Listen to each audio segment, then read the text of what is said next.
Welcome to the YHS College and Career Center 2018 Prospective Student Athlete Web Series. In this video, we discuss eligibility and recruitment, frequently asked questions for the National Junior College Athletic Association. My guest today is Kevin Vest, Athletic Director at Waubonsee Community College. Waubonsee Community College is a member of the Illinois Skyway Conference. Kevin, thank you for joining me today. Thank you for having me. Our goal today is to cover frequently asked questions to aid prospective Yorkville High School student athletes throughout the recruitment process. We will not answer every question in our 30 minutes together. After viewing this video, our viewers will have the necessary information to continue the process and know how to reach out with your questions. So let's get started. Question 1. Kevin, how does generally the NJCAA schools, and specifically Waubonsee Community College, go about finding potential student athletes? Well, I think there's a lot of ways. First and foremost is probably our contacts with coaches in our district and throughout our region at the high school level, and travel and club sports and things like that, that we, heavily depend on referrals from them, things like that. But there's also a lot of work that goes into it from our coaches, being out at high school games, at local games, at tournaments in the summer in particular, that they get an opportunity to see people that they feel could fit the skill level of our programs and where we want to compete at. And then finally, there's just kind of, people who express interest in us, whether it's filling out a questionnaire, sending an email to a coach, things like that, that we'll typically follow up on and see again if they kind of could fit in and compete at our level. Great. Question 2. Student athletes have dual roles on campus. Discuss the importance of academics. Additionally, can you discuss eligibility at NJCAA level, especially for those students who might be considering transferring to a four-year college after playing with Waubonsee? Yeah, it's probably the biggest, the biggest change for high school athletes coming into college at any level is learning how to manage both those things. The time commitment for athletics at the college level is much greater, but on the same token, you don't have this structure of being in classes from 8 to 3 o'clock, then going to practice and going on. So learning how to manage your time in between those kind of spots where you're in class and practice and lifting sessions. At Waubonsee, we're fortunate to have a lot of support, whether it's our study hall center, tutors, our star counselors that can provide a lot of that support for them. So those things, it's a transition, as it is for any college kid, but in particular for student athletes who now have this other obligation when it comes to athletics. From an eligibility component, the simplest way to describe eligibility in terms of NJCAA eligibility is that student athletes have to pass 12 credit hours at a 2.0 every semester. That will keep them on track to being eligible from semester to semester, and it will typically, not always, but typically get them to a point where as they're ready to transfer on, they're going to have the necessary requirements to transfer on. Having said that, eligibility is unique to every individual. And so, a person who's a qualifier coming out of high school is going to have different requirements than a person who's a non-qualifier coming out of high school, if they want to go to the Division I or II level NCAA. So we routinely meet with those individuals coming in, try to evaluate what their situation was coming out of high school and what we need to do to put them on a path to where whatever opportunities come their way during their 2 years here or right after their 2 years here, that we've given them an opportunity so that they meet those requirements to go to the next level. All right, question 3. Following up on the prior question, athletes are more than just their athletics. Discuss the importance of other life opportunities for student athletes at this level, specifically volunteer work, clubs, and organizations. Yeah, I think it's probably, one of the areas of biggest growth that we've had in the last couple of years. We've really realized that this is an opportunity for us to impact lives and create the future leaders of our community, of our world.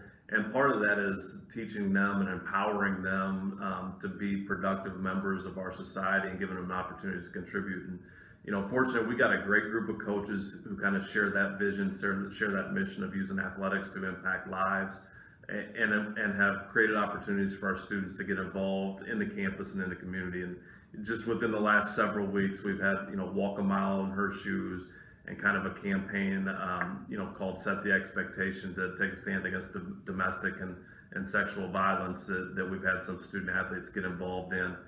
To be a voice, and not just a passive voice, but be a person that stands up and says, we're going to take a stand against this.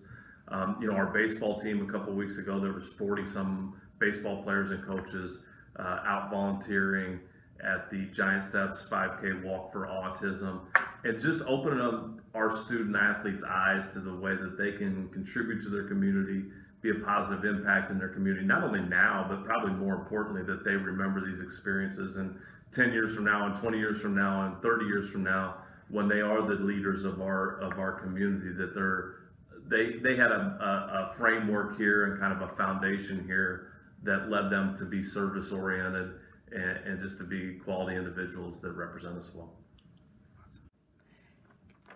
All right, question 4. So Kevin, work ethic means different things to different people. Can you explain what this looks like for the student athlete? Yeah, I think probably, at our level, it's just getting them to focus on the things that are important and dedicating their time and energies to those things. And that's tough to do. It's tough to do for young people. It's probably tough to do for adults, to understand the intentional attention that you have to pay to your day-to-day actions in order to be successful. And when I talk to our student athletes about work ethic, that's really what we talk about. Is, championships aren't won on game days, and tests aren't passed on test days. It's all of those things on a daily basis about how you're dedicating your time and spending your time and the effort you're putting into all those things when nobody's really seeing it and it doesn't show up in the newspaper or in a box score. To me, that's work ethic, and it's also competitiveness, and it's just, trying to train young student athletes to really pay attention to the choices they make on an everyday basis about how they spend their time and the energy that they have. And then we don't want to take away from that fact that there's a lot of fun to be had in this world, but all of that stuff will come with being able to accomplish what they want to accomplish academically, athletically, and socially for us. All right, question 5. Parents and students often have questions about reaching out to athletic departments and coaches. What are the proper steps to calling, texting, and emailing for both student and the institution? Yeah, well, starting on the institution side, we're a little bit different than maybe some of our NCAA colleagues, where we don't have quite as much of the restrictions on when we can call folks, when we can text people, and when we can email. So there's a little bit freer flowing information for us, and the ability to contact prospective student athletes at different periods of the year and whatnot. Flipping it to the prospect side, or the prospective student athlete, I think one of the things that's always important is our coaches just get inundated with emails, trying to make sure it's personal, where they can tell this isn't just a form email that got sent to 200 schools. I think asking specific questions about where their programs are at, what their needs are, because quite frankly, you're going to have, from year to year, different needs in terms of recruiting, and maybe our basketball team doesn't need a point guard because they've got 3 returning point guards, and just being honest about asking those questions.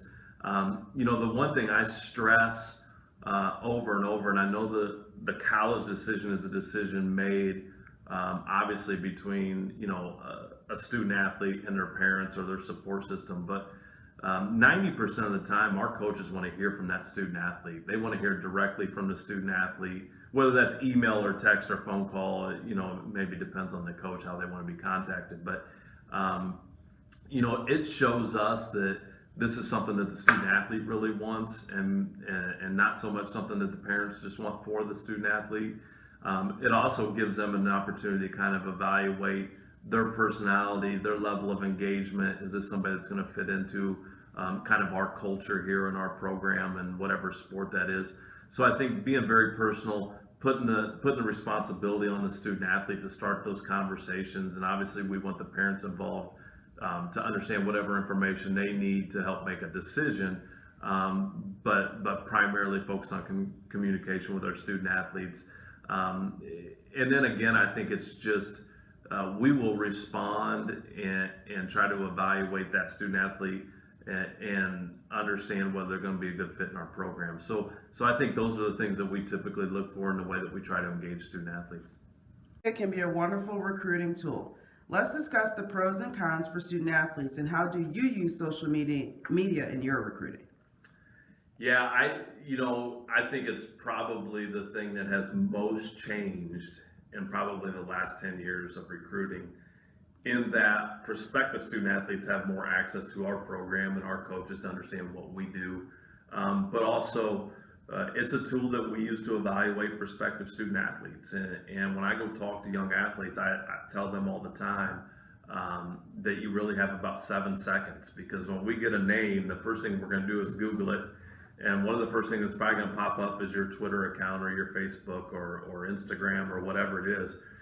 And we're going to scroll through those tweets or those Instagram posts and kind of say, what's this person all about? And, unfortunately, I think there's some student athletes, prospective student athletes, or even current student athletes for that matter, that don't understand the impact that has and how we're evaluating every one of those posts. And we may see something that kind of turns us off a little bit. But the flip side is you can use it to kind of build your brand as a prospective student athlete to things that we like, whether it's talking about passing a biology test or congratulating your teammate on scoring their 1,000th point or whatever that stuff is. So it's part of the total package that we evaluate. It's not necessarily everything, but the one thing I also tell prospective student athletes is a lot of times coaches, whether it's here or anywhere in college athletics, are looking for things that would cause them to cross you off the list. And it can be one of those things when they see a Twitter feed full of profanity or complaining about their coach or complaining about their high school teachers. And so just realize that it's out there, it's public, it's part of your brand, it's part of how we're going to evaluate prospective student athletes, and use it to your advantage in that manner.